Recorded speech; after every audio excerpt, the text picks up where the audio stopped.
Você já parou para pensar por que sentimos medo?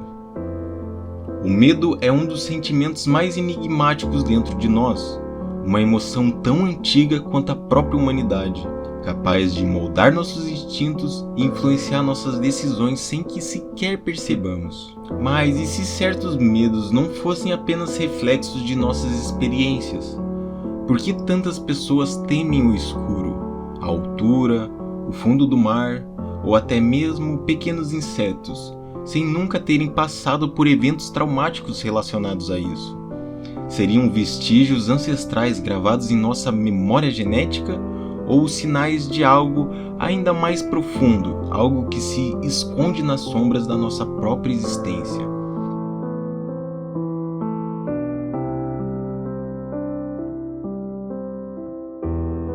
Bom, para você que não me conhece, eu me chamo Lauri e sejam todos muito bem-vindos a mais um vídeo. Para entender o medo, é interessante analisar suas raízes históricas e sua evolução ao longo do tempo. A palavra medo vem do latim metus, que significa apreensão ou preocupação com perigo futuro. Desde a antiguidade, civilizações como os egípcios, os gregos e os romanos estudavam o medo e suas manifestações na sociedade.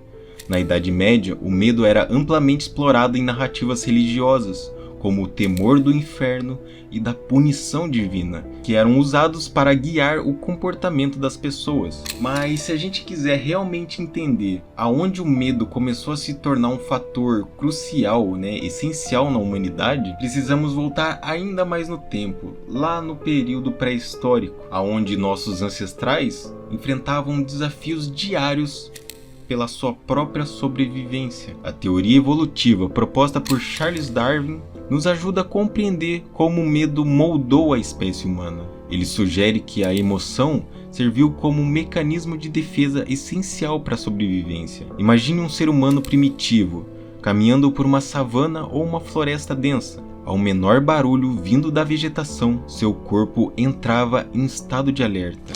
Se fosse um predador, a reação imediata poderia significar a diferença entre a vida ou a morte daquela pessoa. O sistema de luta ou fuga, regulado pela amígdala no cérebro, dispara automaticamente quando detectamos uma ameaça. Ela prepara o corpo para correr ou enfrentar o perigo, aumentando os batimentos cardíacos, dilatando as pupilas e liberando adrenalina, e a gente percebe isso com o nosso próprio reflexo. Bom, esse mecanismo ajudou nossos ancestrais a evitar predadores como leões e leopardos. E mesmo que hoje a gente não precise fugir de animais selvagens, esse reflexo ainda está presente. Por isso, existem alguns medos mais comuns entre as pessoas. E esses medos comuns estão geralmente interligados com esses perigos que eram letais na pré-história. Desse jeito, esses medos padrões, esses medos comuns entre as pessoas, são facilmente respondidos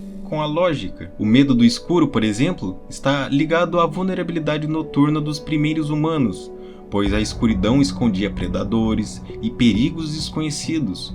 O medo de altura pode ter surgido como um mecanismo de autoproteção contra quedas fatais.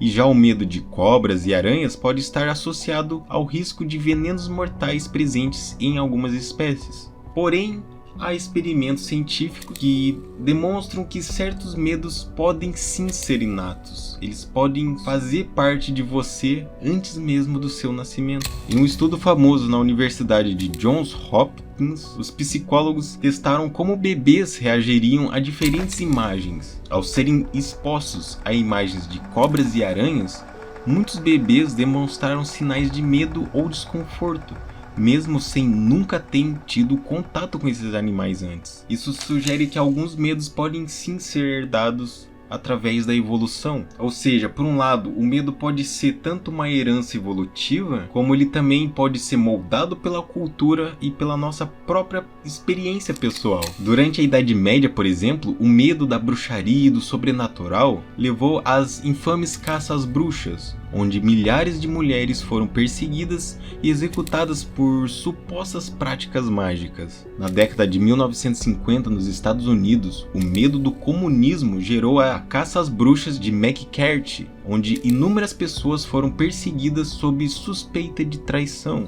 Ou seja, o medo em alguma coisa pode mudar o comportamento de uma sociedade inteira. E a psicologia também explora como traumas pessoais podem influenciar esses medos. Um exemplo clássico é o de uma criança que é mordida por um cão na infância.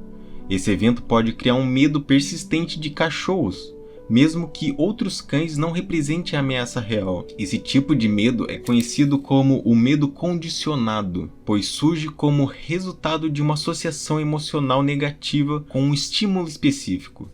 Ou seja, o cérebro ele registra essa experiência traumática e, para evitar futuros danos parecidos, registra no inconsciente uma resposta automática para esse evento, criando um medo diante de qualquer situação que seja semelhante àquela. Então, dessa forma, o medo condicionado ele pode sim ser revertido com terapia e o auxílio de algum profissional. Bom, mas agora vamos explorar como ordens esotéricas, ordens ocultas enxergam e dizem sobre esse sentimento poderoso que é o medo. Se a gente olhar para a doutrina budista, por exemplo, encontramos uma explicação bem interessante de como o medo funciona através dos chakras. Segundo essa tradição, o medo é uma energia que começa a se manifestar principalmente no primeiro chakra, o Muladhara, que é localizado na base da coluna vertebral. Esse chakra está associado à segurança, à sobrevivência e ao instinto de autopreservação. Quando ele está desalinhado ou bloqueado, sentimos insegurança, ansiedade e medo. Para os budistas e yogis, o equilíbrio desse chakra é essencial para vencer os medos mais profundos e alcançar uma sensação de estabilidade emocional e espiritual. Isso pode ser feito por meio de práticas como a meditação, o canto de mantras e até mesmo através da conexão com a natureza. Na tradição alquímica, o medo está associado ao segundo demônio alquímico. Enquanto o primeiro demônio alquímico ele representa a preguiça, a estagnação, essa falta de vontade de a gente começar alguma coisa, o segundo impede o alquimista de avançar em sua jornada espiritual, pois o mantém preso nas limitações do medo e da dúvida.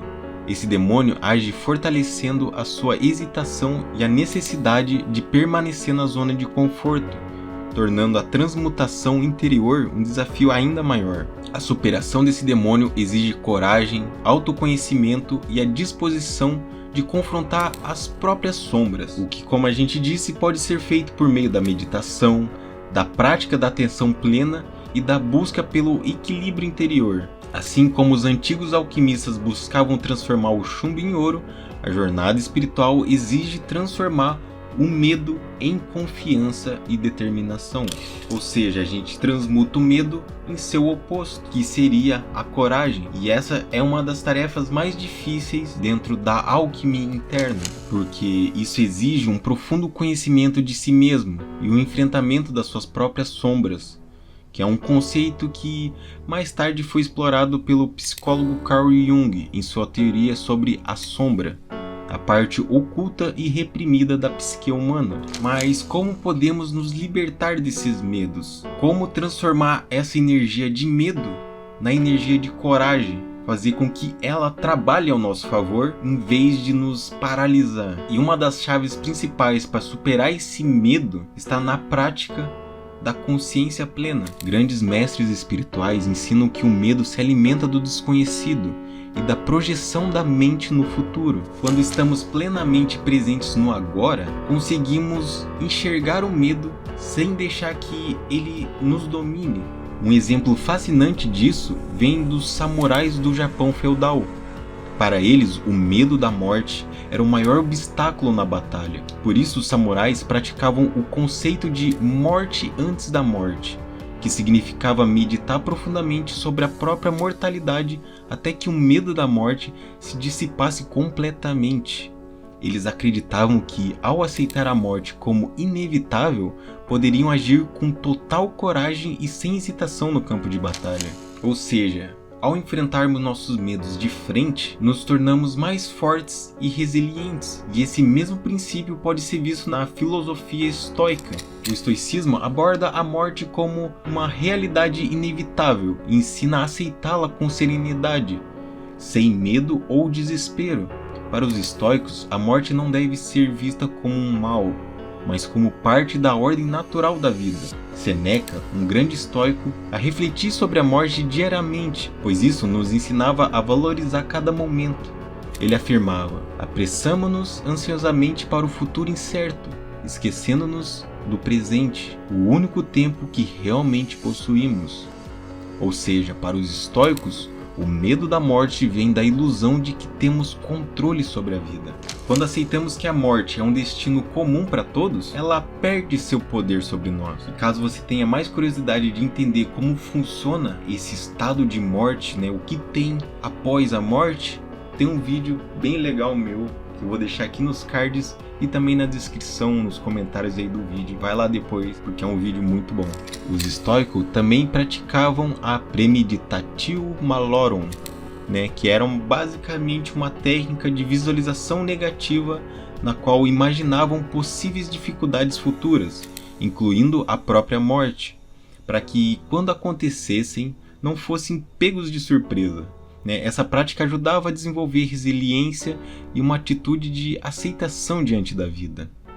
Apesar de que, para mim, isso aí já começa a beirar um pouco o extremismo da coisa, a ideia por trás desses pensamentos estoicos pode trazer um certo conforto diante de um futuro inevitável e completamente desconhecido. Além disso, é importante entender que o medo ele pode vir tanto de fora quanto de dentro de nós. Lembra do segundo princípio hermético? Ou a lei da correspondência que sempre falamos aqui? O que está acima é como que está embaixo, e o que está dentro é como que está fora. Ou seja, o medo, às vezes, ele é resultado de influências externas, como notícias alarmantes, experiências traumáticas ou até mesmo a energia e o contato de outras pessoas. Outras vezes, o medo nasce de dentro de nós, de crenças limitantes e memórias inconscientes que carregamos desde a infância e até traumas ancestrais que carregamos no DNA. Ou seja, o sentimento de medo ele é bem confuso. Por isso que para dissolver o medo é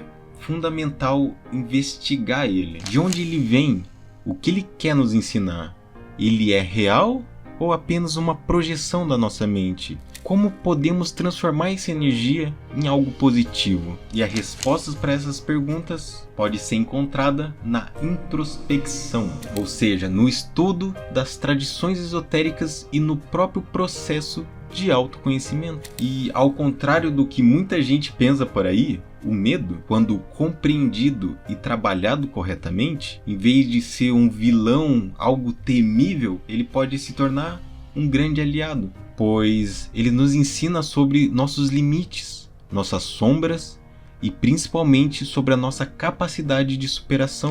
O segredo está em não fugir dele, não tentar reprimi-lo dentro de você, mas sim de entender que ele só está ali por causa de alguma coisa que aconteceu, seja do que alguém causou em você, ou seja do que você mesmo acabou causando em você, de sentimentos e memórias que você reprime dentro de você. Por isso é muito importante enfrentar esses medos com a luz da consciência.